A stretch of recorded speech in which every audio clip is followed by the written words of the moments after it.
भुसावळ शहरातील पाणी पुरवठ्याचा प्रश्न दिवसेंदिवस गंभीर होत चालला आहे। तब्बल 18 दिवसांनी नळाला पाणी आले, मात्र स्वच्छ पाण्याऐवजी गढूळ आणि दूषित पाणी आल्याने नागरिकांमध्ये संतापाची लाट उसळली आहे। हा प्रकार प्रभाग क्रमांक 14 मधील मंगल शारदा कॉलनीत आला असून नागरिकांनी भुसावळ नगरपालिकेच्या कारभारावर तीव्र नाराजी व्यक्त केली आहे।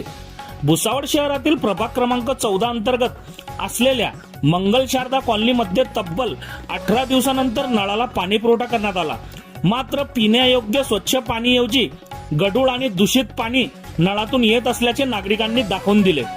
आधीच दीर्घकाळ पाणी टंचाईचा सामना करणाऱ्या नागरिकांना आता दूषित पाण्याच्या समस्येलाही समोर जावे लागत आहे। या पाण्यामुळे आरोग्याचा प्रश्न निर्माण होण्याची भीती नागरिकांनी व्यक्त केली आहे। संतप्त नागरिकांनी नगरपालिकेच्या निष्काळजी कारभारावर निषेध करत नियमित आणि स्वच्छ पाणी पुरवठा तातडीने सुरू करण्याची मागणी केली आहे। तसेच संबंधित अधिकाऱ्यांनी त्वरित दखल घेऊन पाणी पुरवठा व्यवस्थेची तपासणी करावी, अशीही मागणी करण्यात आली आहे। 18 दिवसांनी पाणी आलं, पण हे पाणी पिण्यास योग्य आहे का? आम्हाला स्वच्छ पाणी कधी मिळणार, असा सवाल संतप्त नागरिकांनी प्रशासनाला केला आहे।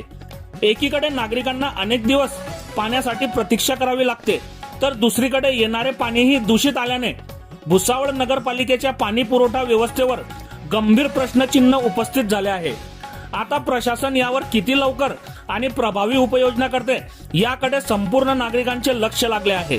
बघत रहा MH19 न्यूज। मुख्य संपादक श्रीकांत वानखेडे सोबत ब्युरो चीफ जोहेब सय्यद, जळगाव जिल्हा, महाराष्ट्र।